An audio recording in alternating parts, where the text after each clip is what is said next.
हमारे साथ है रजनीश जी, जो यहाँ के बारे में आपको विस्तृत जानकारियाँ देंगे। ये जो अभी तितरा में ये पुरातत्व विभाग जो खनन कर रहा है, इससे संबंधित चीज़ें रजनीश जी, आप थोड़ा सा हमारे दर्शकों को विस्तृत बताइए कि इसमें क्या मिला है, क्या है ये सारी चीज़ें।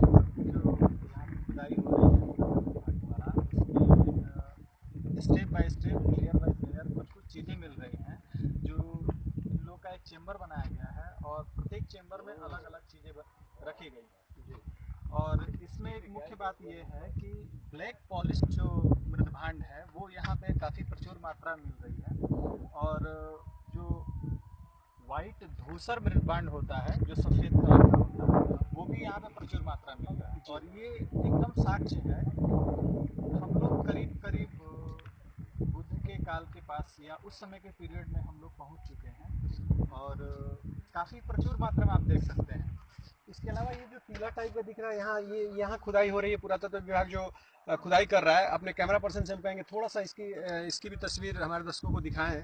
जी जी। और ये उस वो टीला किस चीज़ का है, उसमें क्या मिला है? जैसे अभी तो एक शोध का विषय है कि ये टीला किस चीज़ का है, लेकिन लिटरेचर के अकॉर्डिंग ये जो टीला है यहाँ पे सप्ताह भर पूजा हुआ था भगवान बुद्ध का, और यहीं पे परिनिर्वाण हुआ था। जी। और हम आपको एक चीज़ और दिखाएंगे, मैं चाहूँगा कि जी बिल्कुल। ये देखते हैं हम आगे लोग, एक बार देखते चलते हैं क्या क्या चीज़ें ये सारे विभाग, पुरातत्व विभाग जो अपना यहाँ खुदाई करवा रहा है, वो कैमरा पर्सन हमारे आपको दिखा रहे हैं।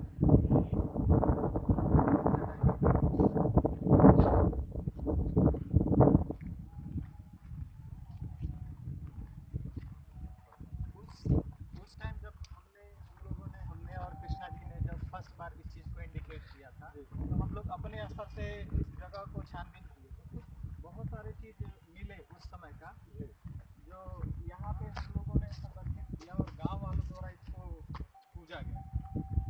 और इस चीज़ को दिखाएंगे जो आज भी पटना म्यूजियम में ये चीज़ प्रेजेंट है, मिला हुआ है। जी। ऐसे ऐसे बहुत सारे मूर्तियाँ यहाँ ये पे। महात्मा बुद्ध की हाँ मूर्ति जो। जी जी जी, इस चीज़ को देखेंगे।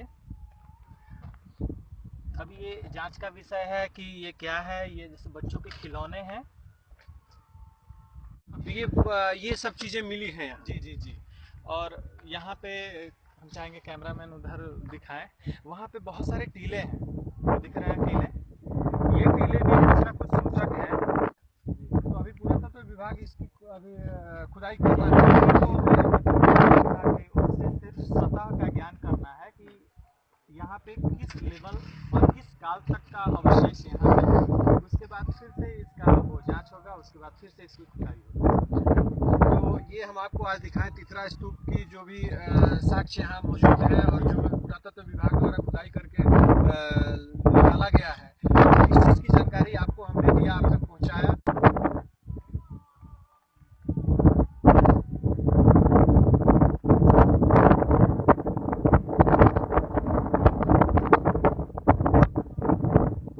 क्या क्या? हाँ लीजिए ना सर। ना ना इसको स्तूप में जो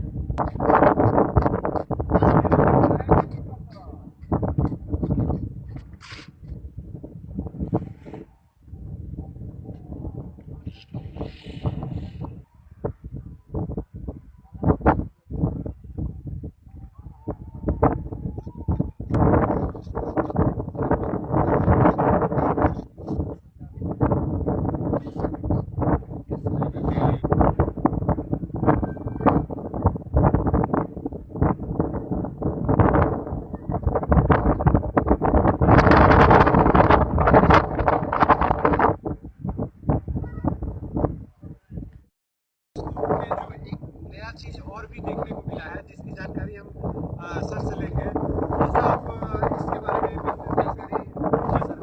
देखिए यहाँ जो प्राचीन दीवारें दिखाई दे रही हैं, इस प्राचीन दीवार के बारे में जो पुरातत्व विभाग के अधिकारी आए हुए हैं, उन्होंने बताया कि इस प्रकार की जो यहाँ दीवारें फर्श में हुई है, यहाँ आप देख रहे हैं कि ये फर्श किया हुआ है और पक्की ईंट से किया गया है।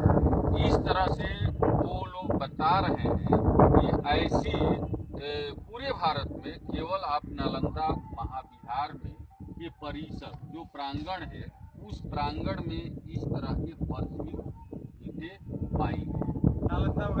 जो नालंदा यहाँ में और एक भितरहवा जगह है वहाँ भी पाया गया। तो लोग ये कह रहे हैं कि ये बहुत बड़ा होगा। वैसे गांव के लोग भी बताते हैं कि इसमें से हमने हजारों ईंटें लेकर गया, टाली से लोग ठोकर लेकर चले गए, लोगों ने इसको वहाँ खोज नहीं सका। ये भी साबित करता है अपने आप तो में। ये साबित करता है कि उन लोगों का कहना है, जो पुरातत्व विभाग के अधिकारी है, कि ये बौद्ध विहार रहा होगा, नहीं तो स्तूप रहा होगा। ज्यादा उन लोगों को बौद्ध विहार से ये फर्श युक्त है, इसको और बता ईंटें भी रहे हैं। काफी पुरानी हाँ, ईंटे के बारे में लोगों ने कहा कि ये गुप्ता पीरियड के मंदिर है। सबसे बड़ी बात है कि जो उत्खनन हो रहा है जी। ये बृहद स्तर पर हो, तो बृहद स्तर पर करने पर सिवान के साथ साथ बिहार सिवान के साथ साथ बिहार का भी इतिहास सामने आएगा और खासकर सिवान वासियों को इस पर भी गर्व होगा।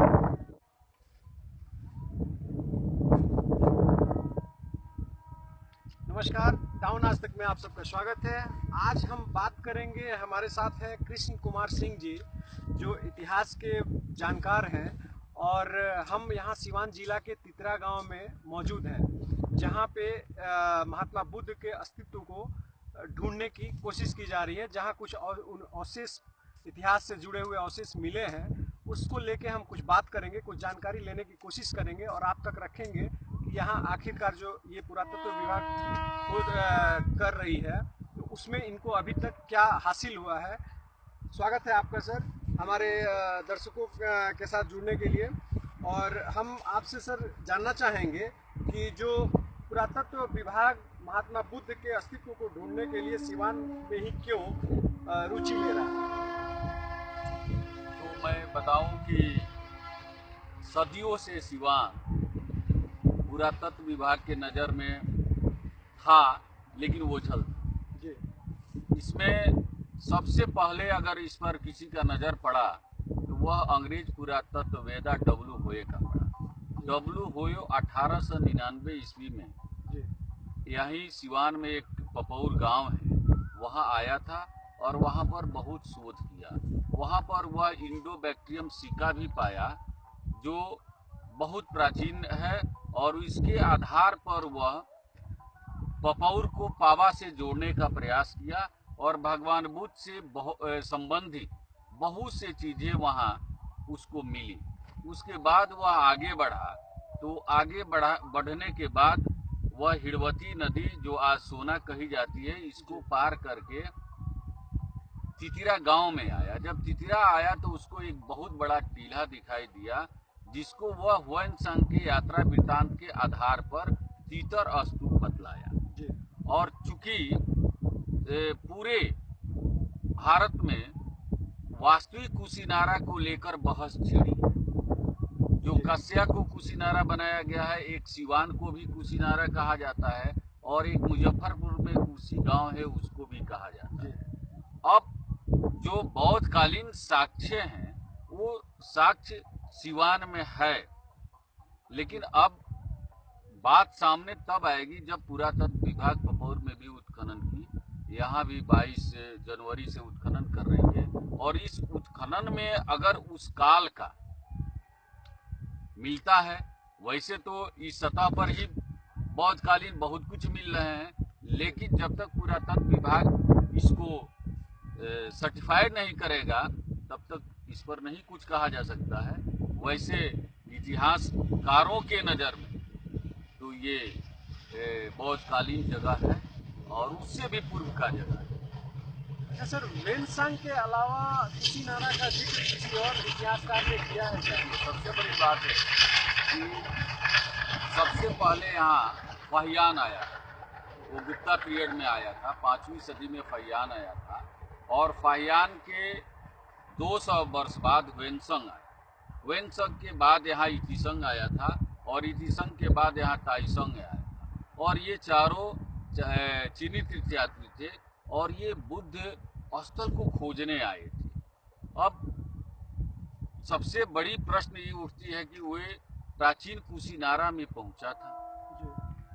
अब प्राचीन कुशीनारा है कौन, इस पर इतिहासकारों को बहस करने की जरूरत है। वैसे अन्य इतिहासकारों को अगर देखा जाए जी तो यहाँ पर डब्ल्यू होए के अलावा D.R. पाटिल, B.P. सिन्हा और K.P. जायसवाल शोध संस्थान के पूर्व निदेशक डॉक्टर जगदीश्वर पांडे ने तो यहाँ की बहुत से जगहों को पुरातात्विक चिन्हित किया है। उन्होंने अपने पुस्तक में भी इसको लिखा है।